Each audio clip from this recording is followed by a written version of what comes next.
അപ്പോൾ ഇന്ന് ഞങ്ങൾ വന്നിരിക്കുന്നത് എൻ്റെ വീട്ടമ്പലത്തിലേക്കാണ് കേട്ടോ. അപ്പോൾ നിങ്ങൾ വിചാരിക്കും ഇന്നാൾ ഇട്ടിട്ടുണ്ടായിരുന്നില്ല വീട്ടമ്പലത്തിൽ ഉത്സവമെന്ന്. പക്ഷേ ഇതങ്ങനെയല്ല. വീട്ടമ്പലത്തിൽ നമുക്ക് വിഷ്ണുവായി ഒന്നും പാടില്ല. അപ്പോൾ അത് തൃശ്ശൂർ ജില്ലയിലെ തന്നെ മുത്രത്തിക്കര എന്ന് പറയുന്ന സ്ഥലത്ത് നമ്മൾ കുറച്ച് ബന്ധുക്കളുണ്ട്. അപ്പോൾ അവിടെയാണ് വിഷ്ണുമായയുടെ അമ്പലം ഉള്ളത്. അപ്പോൾ അവിടെ ഈ തോറ്റവും പാട്ടും കളം അങ്ങനെയുള്ള പരിപാടികളൊക്കെ ഉണ്ടല്ലോ. അപ്പോൾ അത് അവിടുത്തെ ഉത്സവം കഴിഞ്ഞിട്ടാണ് ഇവിടെ. അപ്പോൾ ഇവിടേക്ക് ഞാൻ ഇതുവരെ വന്നിട്ടില്ല കേട്ടോ. അച്ഛനും അമ്മയാണ് എന്ത് പരിപാടി ഉണ്ടെങ്കിലും വരാറുള്ളത്. അപ്പോൾ ഇപ്രാവശ്യം ആദ്യകാലങ്ങളിലൊന്നും അങ്ങനെ കാര്യമായിട്ട് പരിപാടികൾ ഇവിടെ നടത്താറില്ല എന്ന് തോന്നുന്നു. അച്ഛനും അമ്മയും വരാറുണ്ട്, പക്ഷെ എനിക്കറിയില്ല.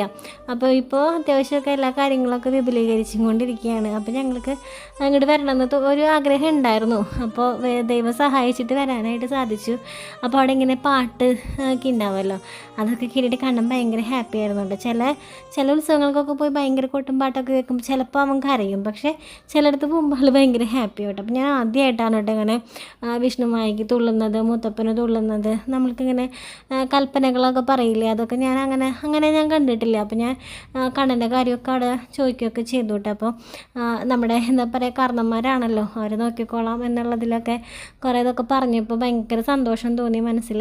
അങ്ങനെ ഞങ്ങൾ അവിടുത്തെ പരിപാടികളൊക്കെ കഴിഞ്ഞിട്ടുണ്ടായിരുന്നില്ല. വിഷ്ണുമായുടെ തുള്ളലും കാര്യങ്ങളൊന്നും കഴിഞ്ഞിട്ടുണ്ടായില്ല, ഒരുപാട് ലൈറ്റ് ആവും. അപ്പോൾ അതുകൊണ്ട് ഞങ്ങൾ നിന്നില്ല, ഞങ്ങൾ പിന്നെ തിരിച്ച് വേഗം പോകുന്നു. അച്ഛനും അമ്മയും വന്നിട്ടുണ്ടായിരുന്നു. ഞങ്ങൾ അടുത്ത കുറച്ച് കാര്യങ്ങളൊക്കെ കഴിഞ്ഞപ്പോൾ ഞങ്ങൾ തിരിച്ച് പോവാണ് കേട്ടോ.